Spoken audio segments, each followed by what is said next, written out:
Sir हम इतनी सार्थक चर्चा कर रहे थे, आरोप प्रत्यारोप पे आ गए हैं। हम आज देश के लोगों के लिए चर्चा कर रहे थे सर, टैक्स पेयर्स पे चर्चा कर रहे थे आज कि उनके पैसा कहां जा रहा है। सोमनाथ भारती जी कम समय है, इसलिए मुझे बताइए, आपने दिल्ली की तो बात कर ली, पंजाब के हालात आपके सामने हैं, वहां का डेफिसिट आपके सामने है, एग्रीकल्चरल स्टेट है सर, पंजाब से इतनी उम्मीदें हैं पूरे देश को, आज से नहीं सर दशकों से पंजाब को हमेशा एक एग्रीकल्चर एक उस तरीके से देखा जाता है, और आज पंजाब के हालात, चाहे नौकरी नहीं है, वहां के हालात किस तरीके के हैं, और उसकी जिम्मेदारी आम आदमी पार्टी लेगी या वो भी नहीं लेगी? अदिति जी, मुझे बड़ा हंसी आ रही है जिस प्रकार की बातें कर रहे हैं। देखिए, आम आदमी पार्टी की पॉलिटिक्स किस पे आधारित है? गरीबों को वर्ल्ड क्वालिटी एजुकेशन देना हमने दिल्ली में किया, पंजाब में कर रहे हैं।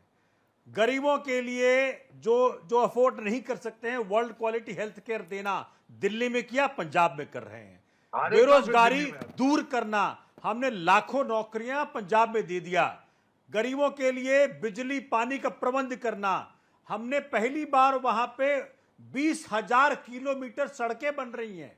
आप देखिए, पंजाब गुरुओं की धरती है, गुरुओं की धरती को, युवाओं को ड्रग्स से दूर कराना, ये पंजाब करके दिखा रहा है। ठीक है, पंजाब को क्राइम से दूर करना, एक डेटा यहाँ पर ये ले लीजिए कि पंजाब जो कर रहा है ना, राज्य है, सुनिए आम ना, आदमी पार्टी की राजनीति है। सोमनाथ जी, पंजाब ऐसा राज्य है जहां पर जो उसके राज्य का जो कर्ज है वो जीडीपी का 45% है। क्या बात कर रहे हैं आप सर? 45% कर्ज है जीडीपी का। जो आप कैसे इंफ्रास्ट्रक्चर खड़ा करेंगे? जिस प्रकार का हम काम कर रहे हैं ना, जिस प्रकार का हम काम कर रहे हैं, वहां पे जो फंडामेंटल हम लोगों को उपलब्ध करा रहे हैं, वो अपने आप में बहुत बड़ी बात है। जो डेफिसिट छोड़ गए कांग्रेस वाले, जो डेफिसिट छोड़ गए भाजपा वाले, तो अकाली वाले, उसको हम भुगत रहे हैं। हिंदुस्तान के ऊपर 250 लाख करोड़ है, 250 लाख करोड़ कर्जा है। ठीक है, आपको वो नहीं दिखता? हिंदुस्तान के ऊपर 250 लाख करोड़ कर्जा है, 14 लाख करोड़। मेरा सवाल आपसे ये है, मित्रों के साहब, मुझे डिबेट को रैप हम करने तो से गरीब पहले के लिए रोहन जी के काम पास जाना करेंगे, है। गरीब पे खर्चा करेंगे। हम ये क्रोनिक कैपिटलिस्ट के पैसे नहीं देंगे जो भाजपा करती है। मेरे को डिबेट रैप करने से पहले सतीश के सिंह जी और फिर रोहन जी के पास जाना है। सतीश जी, मुझे एक बात बताइए, जब भी आप किसी भी राज्य में और केंद्र में जब आप मुफ्त की स्कीम देते हैं, तो पहला तो ये तय है कि no lunches are free, nothing is free in this world. ऐसे में मुफ्त की वजह से क्या होता है? इंफ्रास्ट्रक्चर डेवलपमेंट में कमी आती है, उसके बाद फिर आपके एजुकेशन, हेल्थ, डेवलपमेंट, सड़कों पे कमी आती है, फिर जीडीपी में फिर इन्वेस्टमेंट नहीं आता, दूसरा, और कोई कंपनीज नहीं आती तो जॉब नहीं होती। और ये प्रधानमंत्री मोदी कहते हैं कि विकसित राज्य ही विकसित भारत बनाते हैं। कैसे होगा सर सपना साकार? हम ग्लोबली ऊपर बढ़ना चाहते हैं, राज्यों की हालत खस्ता है सर।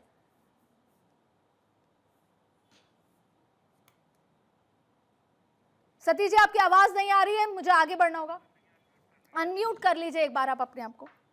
हाँ, मैं ये कह रहा हूं कि विकसित भारत की जब हम बात करते हैं, तो विकसित भारतीय तो ऑलरेडी वो भारत विकसित हो चुका है। बात है इंक्लूसिव इकोनॉमी की, समेकित भारतीयों के इकोनॉमी की, और वो जब तक एकीकृत वो नहीं होगा, तब तक ये फ्रीबी रेवड़ी के नाम से चलता रहेगा।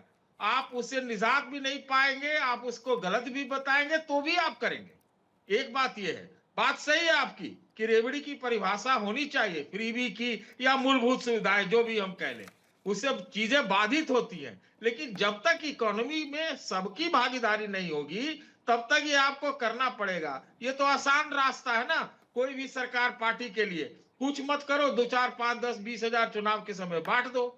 मैं अब एक मूलभूत बात करना चाहता हूं, बहुत जरूरी है इस वक्त, और यहां से मैं बात उठा रहा हूं राष्ट्रीय मीडिया में। जिस तरह से अमेरिका से अभी डील हुआ है, और खास तौर से कृषि उत्पादों में भी कई चीजों का डील हुआ है, ये वक्त है कि यहां पर नेता लोग हैं कि आप एमएसपी को किसानों के हित में, भारत के किसानों के हित में एक कानूनी गारंटी दीजिए या मिनिमम खरीद की गारंटी दीजिए।